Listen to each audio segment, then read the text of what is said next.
Hello and welcome to C4 Discussions, where we engage in compassionate, clarifying, courageous conversations about real world issues and concerns, and where messy meets metaphysical.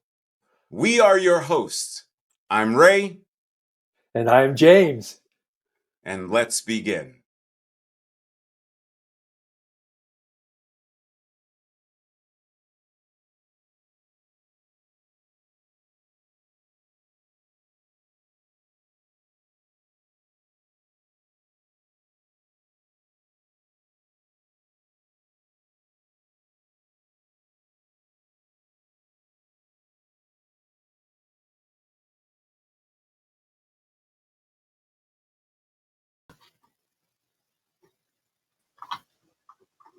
Hello and welcome to episode 1, 2, 3, 4, 5, 6 of C4 Conversations, where we get together to discuss all things metaphysical, evolutionary, and all that good stuff. Controversial as well.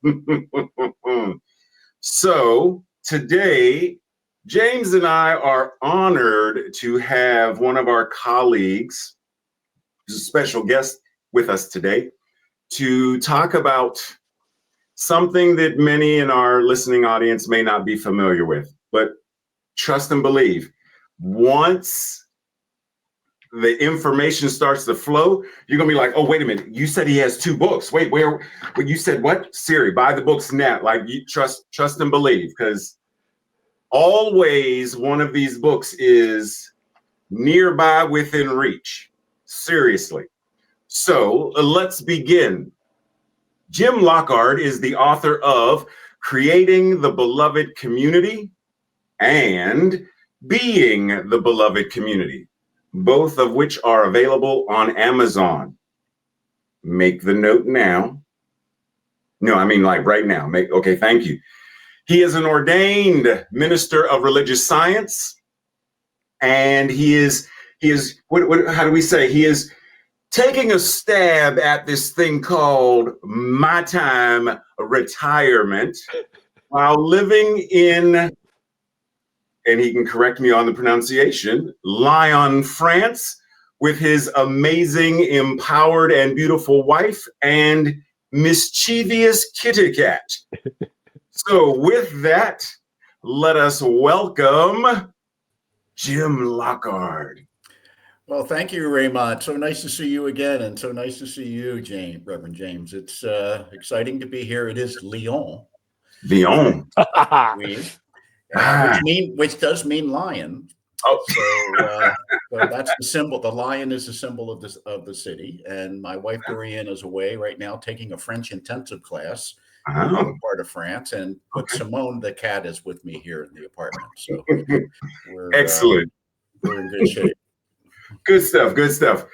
So today, we're talking about this thing called spiral dynamics. So just as a sort of an intro, feel free to, give us what is spiral dynamics? Yeah. Well, it's a little bit difficult. It's one of those things a little difficult to do in a short conversation, but we certainly can do an introduction to the idea. Back from the mid 1950s to about the mid 1970s, this guy named Clare Graves, who was a professor at Union College in New York, started doing research without a hypothesis. The research consisted of giving out cards, like index cards, that had a question on one side. And the question was, describe a psychologically healthy person. And he gave out, over the course of that time, maybe 1 million of these cards.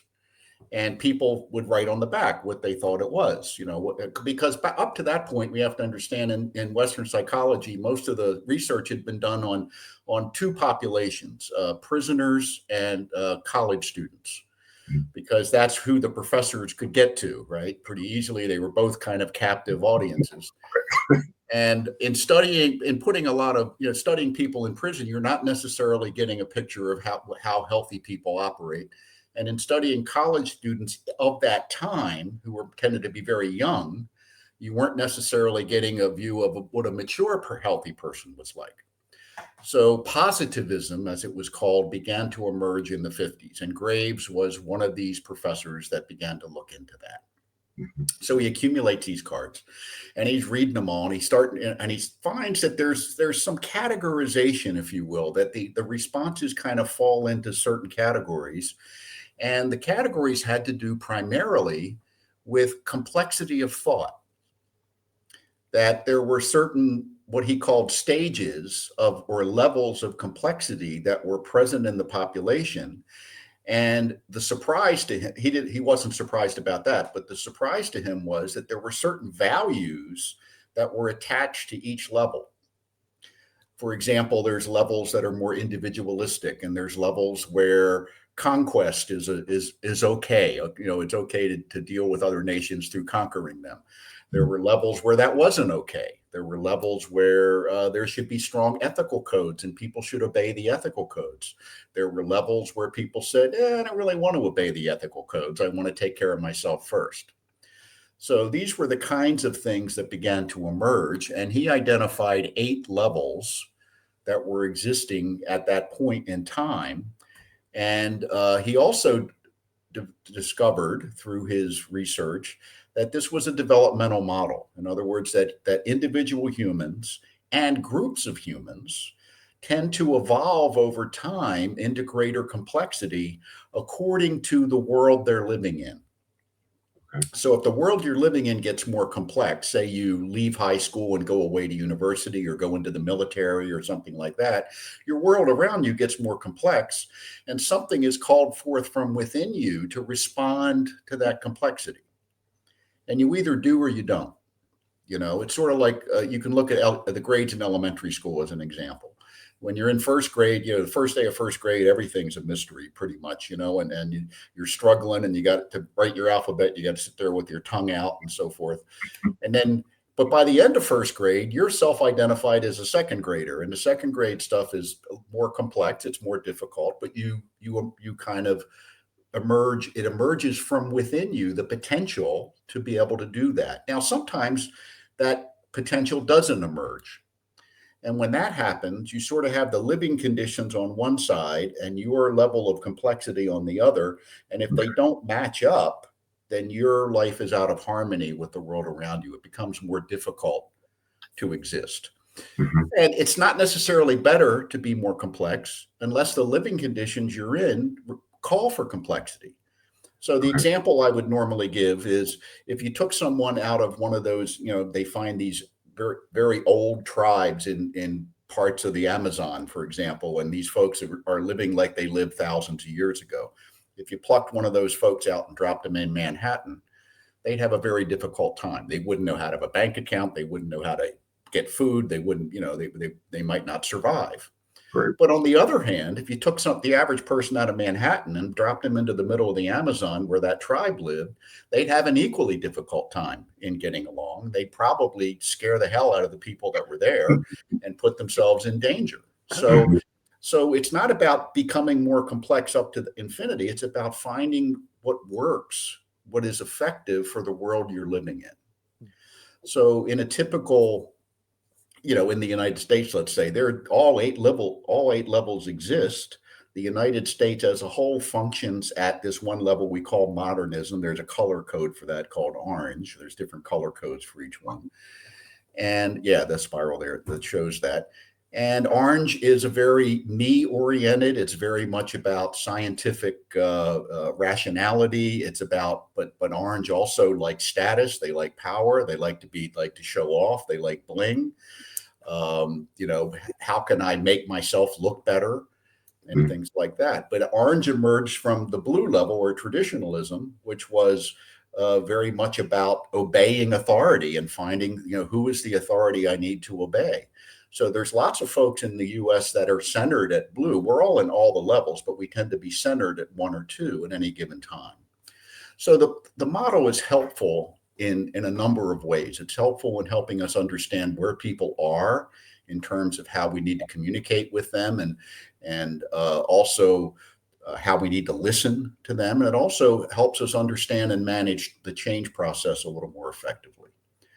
So when I work, when I do a lot of consulting with ministries and with spiritual organizations, I often, refer to the model and say, where are you and who are you speaking to and how are you messaging these folks that are centered right now at different levels. They weren't always at the level they're at, and they won't always be at the level they're at. So it's not like we're labeling you that you're blue or you're orange. It's you're currently centered there. Therefore, your values will tend to reflect that.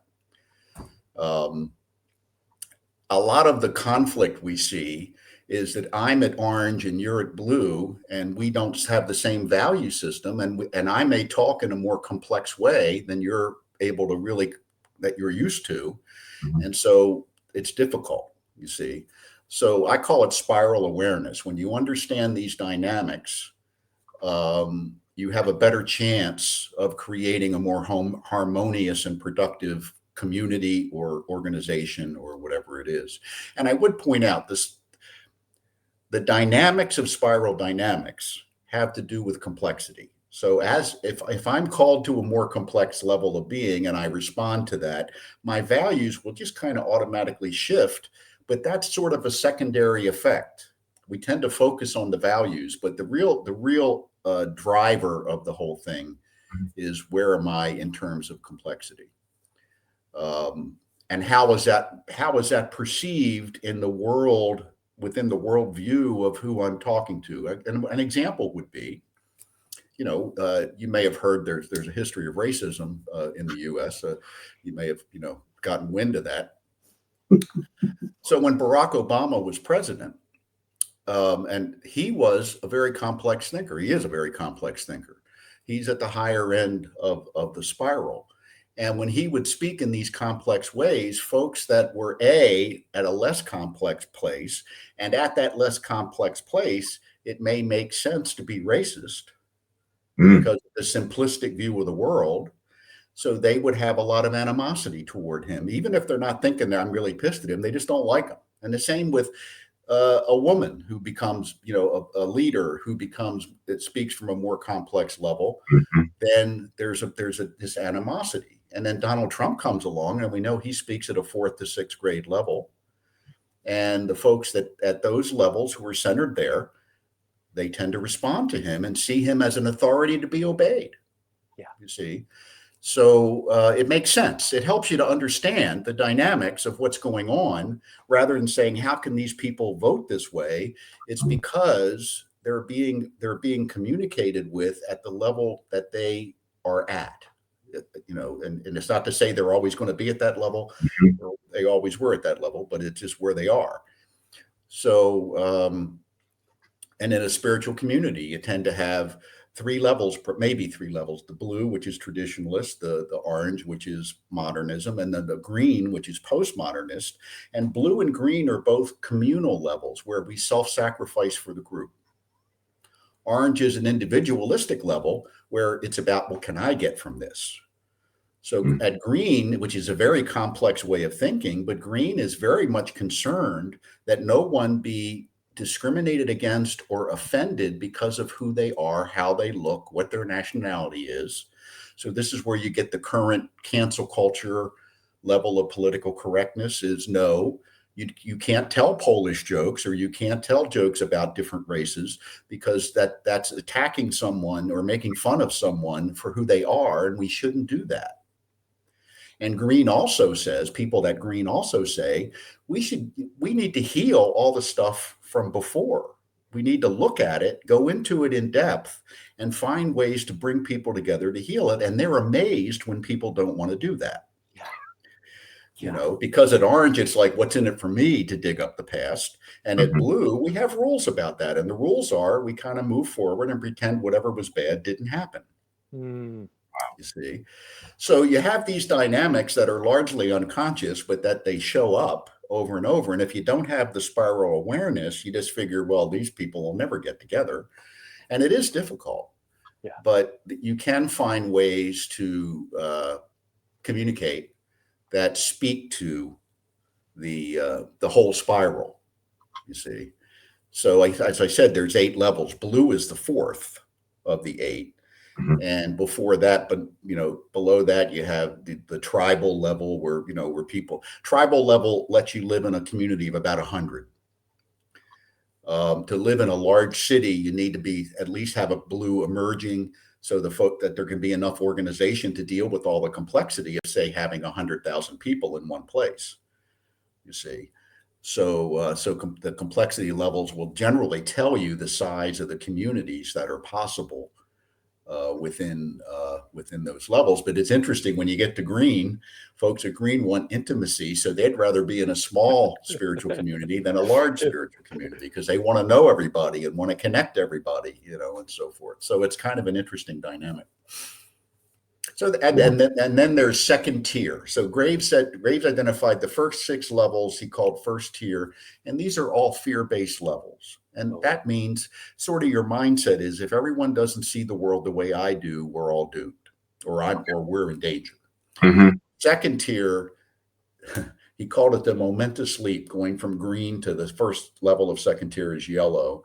And he said going from green to yellow is this huge leap, because what it requires in Jungian terms is individuation. Because at second tier, you don't put any energy into ego defenses. You see, you have to have a very healthy self-concept. And at second tier, yellow is the first level that can see the value in all the other levels.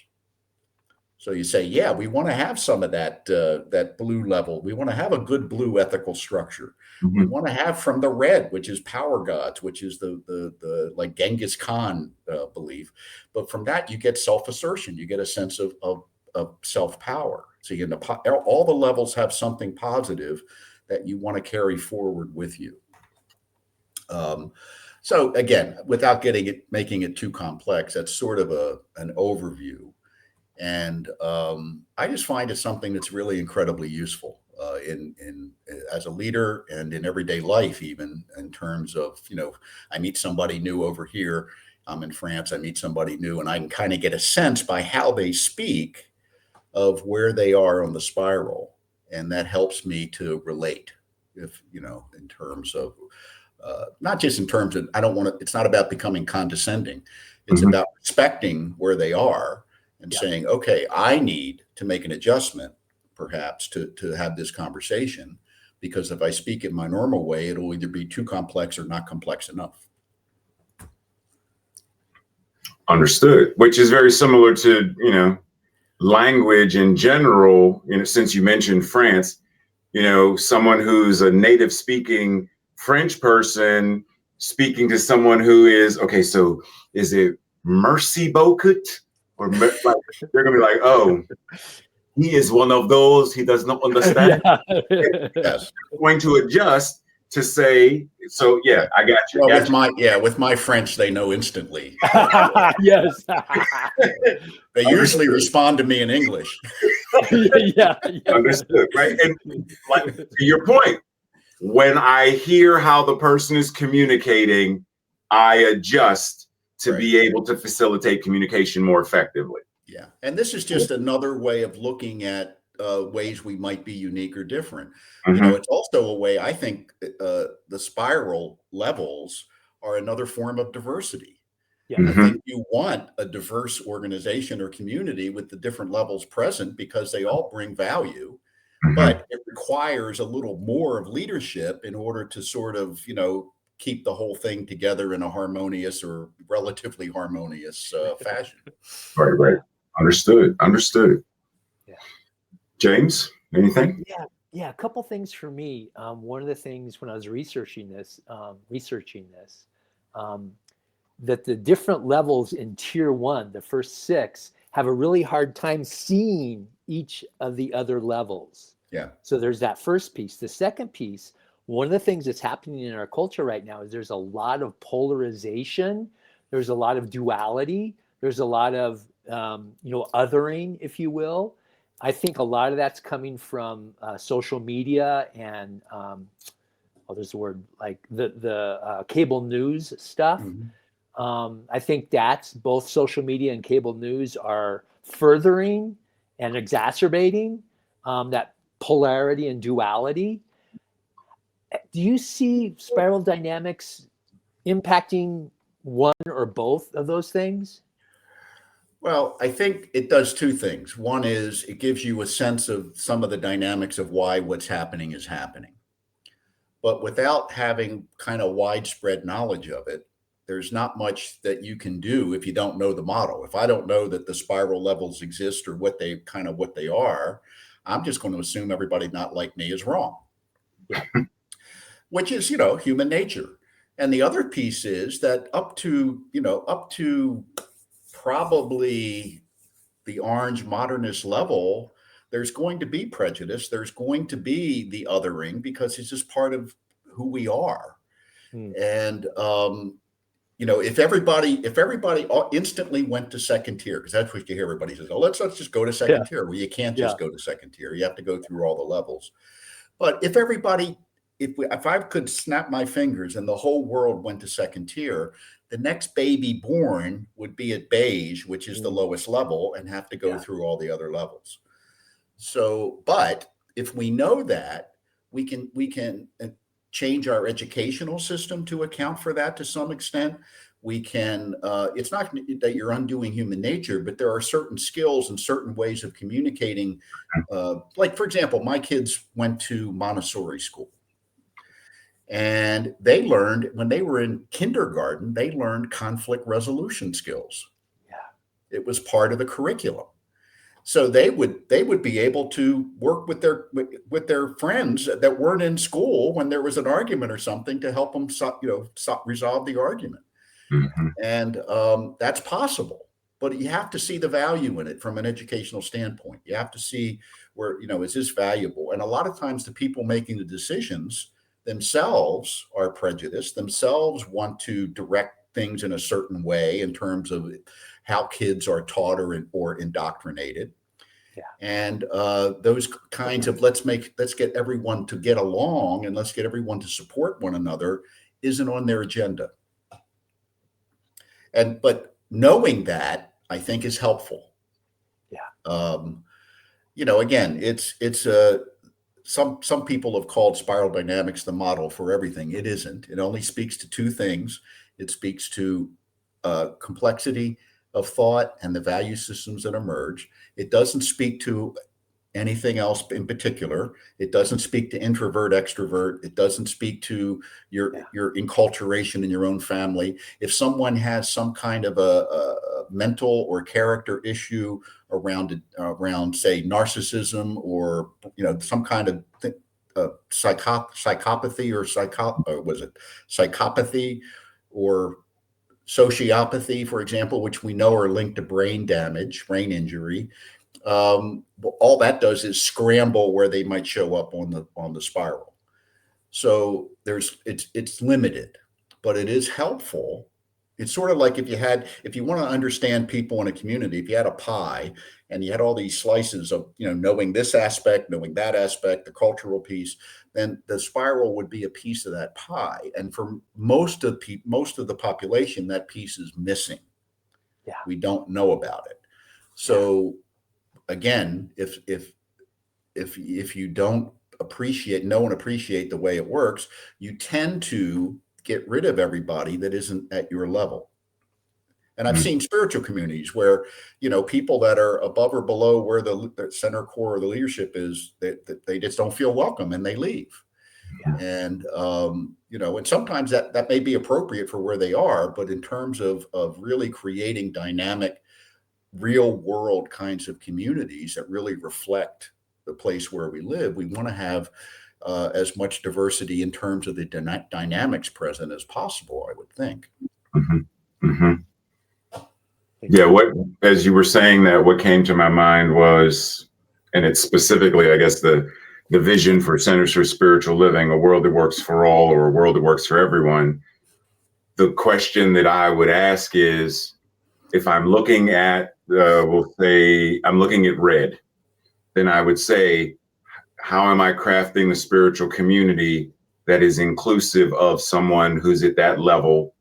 How would I craft a community where someone who's at green, beige, and red, like how am I crafting classes and programs and social events with these particular people in mind, which would almost be the same least in my understanding, if I have a diverse community, how am I making sure that people between the ages of 8 and 18 are being served, 18 and 48 are being served, and those 50 and above are being served in an intergenerational community versus this is for the older folks, this is for the younger folks, and never the twain shall meet. Right. How do I integrate and have everybody included? So as you were saying that, it's the understanding of, because like you said, the spiral represents diversity itself. The next level for me would be, if that's the diversity, then how are we including the inclusiveness of each of the levels? So do you have any recommendations for someone who may not be familiar with the model, but how and where would they start? Well, it's the way you tell where someone might be sitting in terms of their center of gravity is to listen to what they say. For example, people centered at orange will have a lot of me and I language. Here's what I want. Here's how I see it. And also at orange, when I'm centered at orange, I tend to value competition. So I remember back in the 90s, before I knew about the model, I was at a big church in Florida, and we had the pillars of the church. You had the titanium pillar and the gold pillar and the silver pillar and bronze pillar based on how much you gave. And it was all up on the wall and in the newsletter. And, and people at orange would say, hey, I'm at Titanic level, whatever it is, titanium level. Why aren't you at that level? And then green starts to emerge, and green says, oh my God, no one should know what anyone gives, because you shouldn't feel bad if you can't afford to give or if you don't give. So, that I saw that dynamic emerge in the 90s as green emerged more dynamically in New Thought. And now New Thought is centered at green, with some exceptions, but basically, centered, that's where the center of gravity is in leadership and so forth. And so nobody knows what anybody gives, which is fine. But if I'm at orange, I'm saying that what a waste. Why aren't we doing this? Why aren't we encouraging people to give? Why aren't we raffling off parking spaces? Why aren't we, and stuff like that? Because that's what they value. Yeah. Right. So the question becomes, how do you merge that? How do you find activities that and things that may not attract both of them, but attract either or? And I would point out that red's a tough one. Red is pretty simplistic level, and it tends to be without regret or conscience. Red is like the terrible twos in an individual child, where that's when you learn to say no. And red cultures tend to be very much, Putin operates at red, for example. So red, I don't think you're going to see too much center red in a New Thought community. You might see some unhealthy orange channeling red. That happens. But you're probably not going to see somebody at red is not going to sit there and do our music and listen to a talk about looking into themselves, because they're just not going to do that. Yeah. Right. And that's important to know, because sometimes you spend a lot of energy trying to make it work for someone who's at that level, and they're just not going to be able to respond until they've had some time to develop a little further up the spiral. Even blue is difficult now in New Thought, because blue is absolute right and wrong. Blue is tell me what to do and I'll do it. And everything has to be written down. There have to be rules for everything. Blue is where bureaucracy came from. Blue is where universities came from, libraries and all that kind of thing, repositories of knowledge. But blue is also, the rules, we beat them into your head, and what will happen to you if you violate the rules.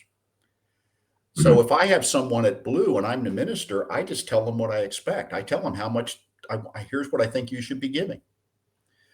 I want you to volunteer for this, and they'll do it. Yep.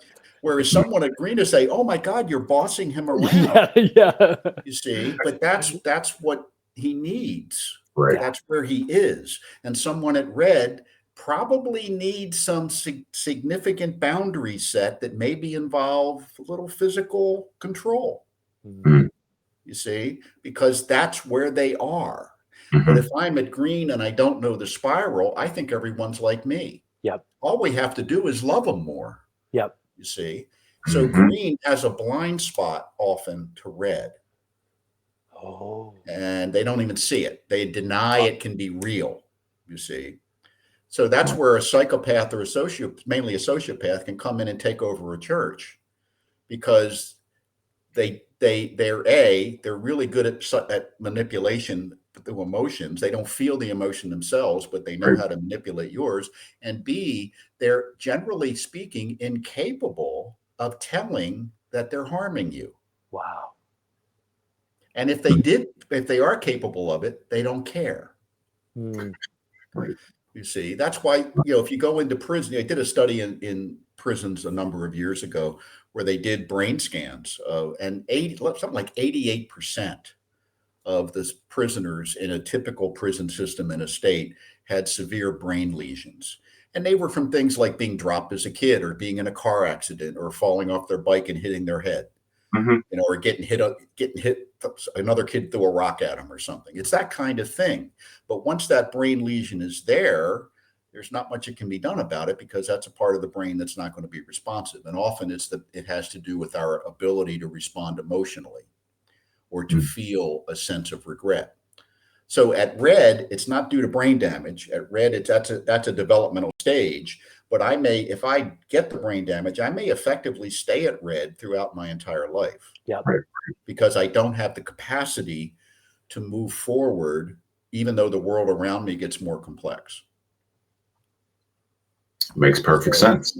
yeah, but that's a tough lesson. Yeah. And it's hard to hear, because we want to think everything can be fixed and everything can be healed. So a world that works for everyone has to work for folks that are at red, has to work for folks that are at beige, which is pure survival mode. Beige is a newborn infant, or a senior with dementia, Oh. or someone who's living hand to mouth on the street. Mhm. If the typical homeless person that's just trying to get through the day, if you offer them opera tickets, they're probably not going to be interested, Mhm. unless they can sell them, to eat. Yeah. So that's beige. We can fall into beige because circumstances dictate that. I'm sure there's a lot of that going on in Gaza right now, where people have lost their homes and there's not enough food to eat, and Mhm. things like that. So you see that kind of a descent backward. We've kind of regress Right. for whatever amount of period of time that's necessary until we have the circumstances change. So remember, it's driven by the conditions of the world around us, and the world we find ourselves in, that calls forth this additional capacity for complexity. And there's a lot of things that can get in the way of that coming forth. I can just say, I believe what I believe, and I don't, if the world's just going to hell in a handbasket, that I don't agree. I don't like, I'm repulsed by what's happening in the world. So I Mhm. refuse to, to move forward. I refuse to let that growth happen. So I get stuck between stages, and that's a very uncomfortable place to be. Understood. So, Thank you very much. yeah. Hmm. Wow. Okay. Yeah. So one of the questions I asked was the transition from tier 1, the first 6 levels, to tier 2. Yeah. And as you're talking, I realized that, I've got a lot of green. It's like, I want everyone, and you said this earlier, I want everyone to transition from tier 1 to tier 2. Let's just, Yeah. let's all sing Kumbaya and hold hands, Right. and we'll all Right now, transition right now. Not, exactly. Yeah. right. Well, the So, model's developmental, and what Graves's research showed was you can't skip steps. You may spend less time centered in one than the other, but you can't Okay. go from red to orange. You go through blue, right? Which is the purpose, by the way, of elementary school, to take kids out of red and get them into blue, and then and so forth. But unconsciously, in terms of the way it was developed, but at green is a wonderful level. It's a wonderful place to be, because you feel connected. Everything is connected. Everybody, green wants interfaith and sees plurality of religious views as valuable. folks move into green and they'll say, well, I'm not coming to this community every week. I'm going to the Buddhist temple one week and I'm going over here and, and so forth. So, but in order to go to second tier, and by the way, there is no prescriptive path to do this. No one knows, no one can say, here's, the 5 steps. There's an old joke. There's 3 steps to writing the great American novel, but no one knows what they are. And it's sort of like that. No one really knows how organizations or individuals actually get to second tier, but we know that all of a sudden they're there. At green, you have to be in a pretty clear to me after looking at this model for 25 years, you have to be in a really healthy place at green to be able to move up. Some people can move into second tier intellectually, for example, where they're really, really smart and complex thinkers, but they're not there emotionally. See, they fly off the handle easily, or they're depressive or whatever. So it's kind of a really interesting process to observe. And what I advise New Thought, I've worked with all 3 New Thought organizations, or the 3 major New Thought organizations in the last couple of years. And they're also, we want to go to second tier. I said, you want to go to healthy green. And green only emerged about 3 or 4 decades ago in New Thought. And so it's still immature. You see, we're still growing into it. And there's still a lot. That's where you have the cancel culture, and you have the stuff that, or they say, okay, we've got a new person here and they're from a different culture, so all of you have to learn their culture. So they'll feel comfortable. So everyone here has to be uncomfortable so they'll be comfortable, that kind of thing. And that's nice, and it's nice, but it's not necessarily practical, right? Yep. Green wants to govern by consensus. See, each level has its own kind of governance. And up, you have the tribal chieftain at purple. You have the warlord at red. At blue, you have the king or the dictator. At orange, it's democracy. Majority rules. See, that's competitive. But at green, they want consensus. So if everyone doesn't agree, we can't go forward. The first thing that happens when an organization moves into yellow is you get rid of consensus, because people feel bullied into it. You know what I mean? If you're not a green, you're not going to agree with consensus. So if everybody in the team isn't, so that's one example.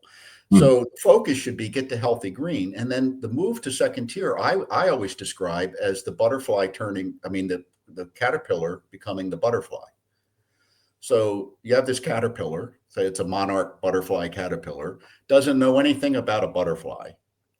All of a sudden, at some point of maturation, gets this urge to start building a cocoon, and builds a cocoon around it.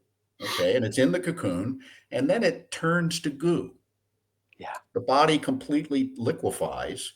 And then what they call imaginal cells begin to emerge, which is the butterfly, but the old immune system of the caterpillar initially kills them. But if the imaginal cells continue to show up at sufficient numbers, then the butterfly begins to form, and at some point it flies away. Now, there's all kinds of things that can go wrong between beginning to build the chrysalis and becoming the butterfly. But the butterfly knows nothing of the caterpillar. So to move from first tier to second tier is a major change in consciousness, as Graves said. And what green's role is, effectively in organizational speak, is to deconstruct the blue-orange structure. Because the blue-orange structure of organization is all based on fear. You have you centralized IT because people will screw up. You centralize purchasing so you can make sure people aren't stealing things or buying the wrong things or whatever.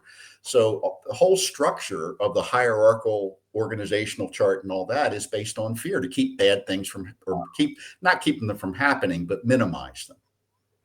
So green shows up and says, well, at some level, at some point in green's development, it says, well, we got to stop doing that. Let's sit in a circle. The minister is just one of the group, stop using the title, stop wearing the clothes. and just kind of be, kumbaya, and whatever everybody says is of equal value. You see, every voice must be heard at Green. It's a lovely, lovely experience, but from a blue-orange structured worldview, it's woo-woo, crazy, destructive. Yeah. But the caterpillar doesn't have the brain to say, here's what I'm doing. It just is acting on instinct. As a human being, I can say, I don't think I want to turn to goo. I don't think I want to, or am capable of deconstructing not my physical presence, but my mental structure to the point where I emerge as something very, very different that I don't know what it is. You see, so that to me is the paradox of that moving from green to yellow, and why in general, because there was a guy named Frederick Laloux that wrote a book on second tier organizations, and he identified 12 in the whole world at that time. And since then, most of them have kind of fallen back into because the hallmark of a second tier organization is that anyone can make any decision about anything. Think about that.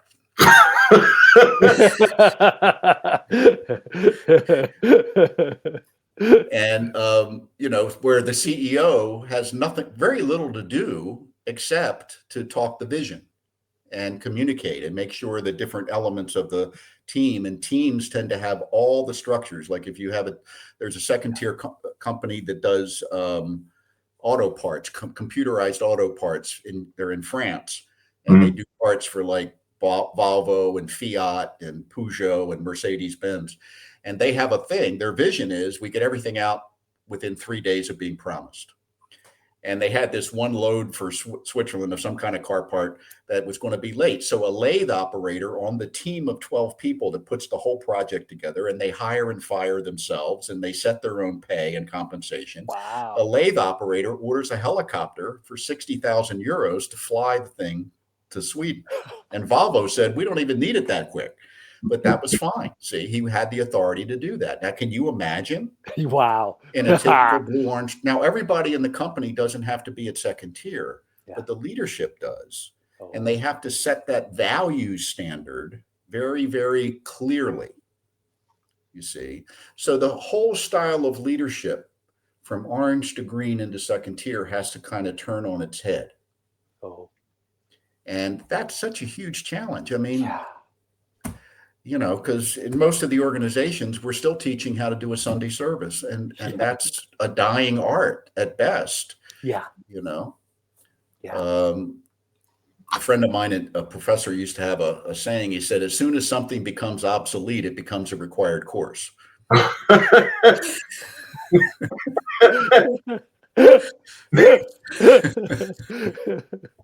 So we're not teaching innovation. We're not teaching how to do more in terms of facilitation than authoritarian leadership kinds of things. And when people get to green, they don't want to be authoritarian, so let people walk all over them in terms of because they haven't necessarily yet developed the capacity for healthy boundaries. And keeping the vision of the group or the community in line with those healthy boundaries. And, that's a big challenge. And because it requires a significant shift in who I see myself to be.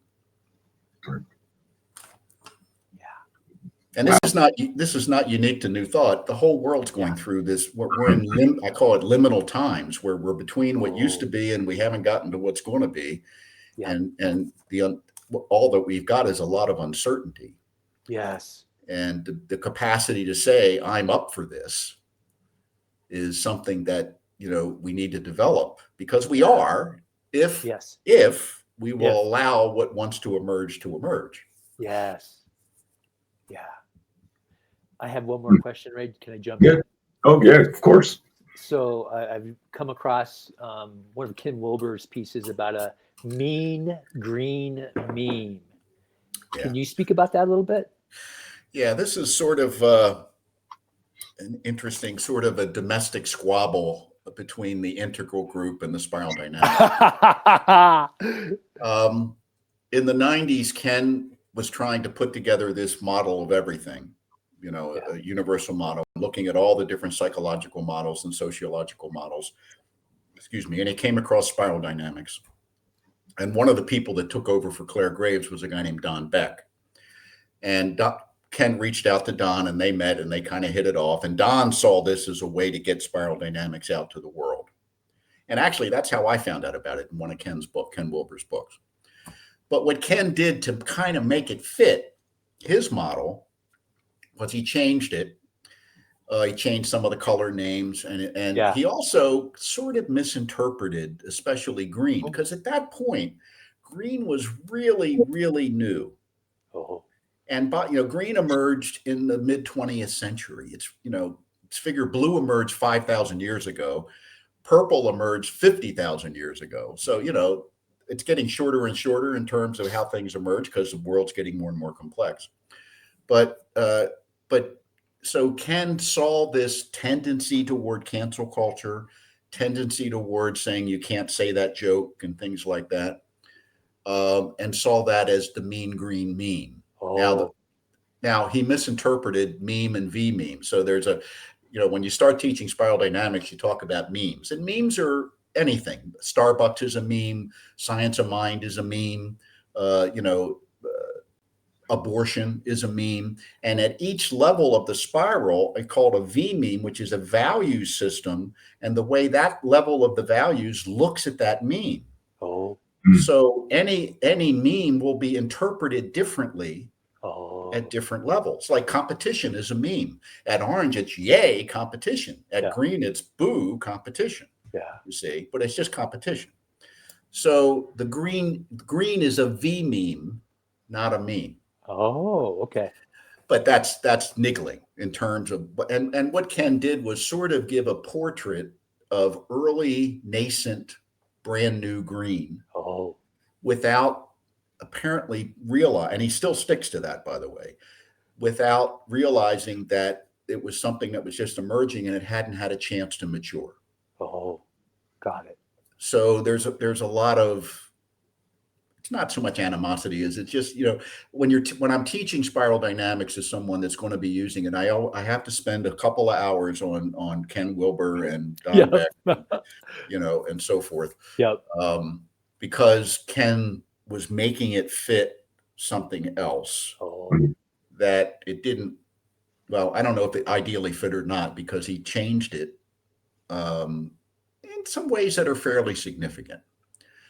So I tend to be with the Beck Graves group, which has has their own Facebook page and things. So we're real, but it's more about looking at Graves's work, and then Don Beck and Chris Cowan took over for Graves and how they developed it, and so forth. And the sad part is that there hasn't been sufficient continuing research. There's been some. But a lot of the folks that get into the model become consultants rather than researchers, and so that's been a bit of a challenge. Thank you. Very interesting. Very interesting. So I know we're approaching the end of our hour. So if you would like to, you want to tell the folks anything about your two books and why they should go get them. Okay. Well, the two books are basically about the beloved community, which is a concept that was sort of created. I don't know if he's the one that created it or not. Dr. Howard Thurman is the earliest reference to this idea of the beloved community. And then Dr. Martin Luther King, of course, picked it up. And the idea of a universal beloved community, that if the world became this beloved community, we would not tolerate war, we would not tolerate racism, we would not tolerate poverty, and so forth. So what would that look like, and what would it take to develop that? And this book is for spiritual leaders or anyone who aspires to spiritual leadership to say, how can my local community develop a beloved community that supports this idea at a larger scale?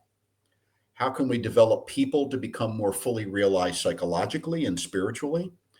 How can we incorporate ideas and leadership and structure, like I talk about budgeting as a moral idea, because whatever your vision is, your budget's really what your vision is. And where you put your resources is really where your vision is. And a lot of, what I want to do is help people get away from putting so much energy into organizational survival. Oh. And create a vision that is so compelling that it attracts enough people and resources that the organizational stuff takes care of itself, in a sense. In other words, there's enough money, there's enough people, there's enough skill sets, and so forth, which you see in different places where they're really, I was at one New Thought community in Atlanta, the City of Light, where they bought a 66,000 square foot office building. And they've got this incredible, it's all painted, everything in it's new and shiny and beautiful. And they've got all these ministries going on in there. They've got a food bank, they've got a clothing bank, they've got a wedding site, they've got a whole floor rented out to different kinds of therapists. And they have different churches meeting in some of the smaller rooms. And they're just so vibrant. And it's just anybody in Atlanta that needs food or clothing knows to go there. And it's this dynamism of the leader. It's not something that's easily replicable, because you got to look at who the leader is and what does it take of them. And it takes this guy has an oversized personality, but he's there all the time. Oh. See, I did a workshop there. That's how I met him.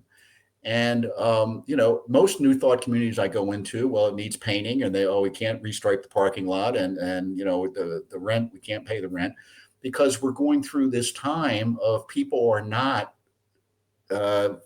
loving institutions, which is predicted by the model, by the way.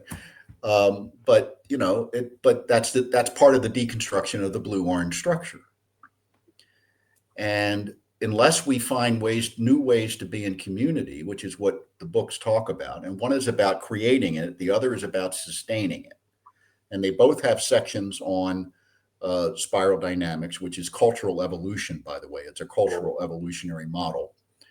And but then we talk about different things, talk about diversity and what that looks like, and talk about what kind of presence does a leader need to develop in order to be the right person, the right set of skills, the right set of attitudes to encourage people to be creative in the space, to be respectful. We want you to bring your skills, but you know what? We're part of a community and we have healthy boundaries here. So how do we blend that together? How do we bring a solid blue ethical structure? How do we bring the corporate wealth of orange into the mix and still have that green presence that is so connecting and lovely and wonderful? And the answer is you have all these different things going on, and everybody's not going to everything, but you have to understand the dynamics of that. And my style of leadership was I did the usual stuff, but I had a minimum of 15 to 20 individual conversations every week with people in the community, either over coffee or at fellowship time or go to lunch or whatever. And I talked to every board member at least once every 2 months, one-on-one, because my job was to continue to convey the vision and why we're doing what we're doing, and B, to make sure they were being spiritually fed. Nice. Yes. So that's in a spiritual context. Obviously, if you're in a secular organization or some kinds of nonprofits, it's a different focus. But all of that is about what is the best of you? If you were at your best, if you were really psychologically healthy and you were really feeling good and really dedicated, what would it feel like to be that, and envision your way into that? Because we all have those capacities. We just have learned to deny them. We've been, whatever it may be. There's all kinds of reasons why we don't fully show up, but we have to do the work in order to heal the shadow stuff within us, in order to heal what's holding us back, so that we can bring, as Carl Jung would say, our unique genius that the world so badly needs. Yes. To the present. And that's what it's about to me. And that's fun. It's work, but it's fun. It's fun to be engaged in something vital. Right. It's fun to be called to something, to see what you're doing is important, and that you're benefiting from it, and that others are benefiting from it. That to me is that's the richness of life and the richness of community. So you create that beloved community at the micro level, and it feeds into the macro level. Yes. Yes, yes, so and buy yes. those books. Yeah, exactly. Exactly. So I would like to say, first of all, thank you, Reverend Jim. Like, this is okay. Everybody, don't look at the two of them right now. It's just me and you. This is why the gentleman is one of my favorite people of all time, because he's a real, grounded, anchored, principled, authentic, transparent, nurturing, compassionate individual who doesn't just, like, some people will talk about, so on page 32 of my book, and it's like I'm talking at you. And ever since I first met this man, he has been someone who, what did he just say? I make sure that I meet with the people. Yes. Since I've met him, he's always been a genuine, authentic person who not only believes in what he's sharing, but believes and knows that it's possible. Boom. Like, that's a major thing. He's not preaching at or teaching at. He's enveloping and inviting us all into the container, the laboratory, the space of this beautiful thing called life. So from the bottom of my heart, from the top of my heart, from both sides, from all of it, I want to say thank you ever so much for sharing your knowledge, your wisdom, and your time with us.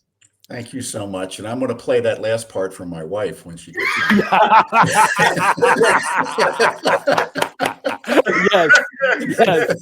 Yes. Love you both. Thank you so much. Thank you. Take care, sir. Right. Bye-bye. So for the rest of our listening audience, just as a recap reminder, I want to let you know,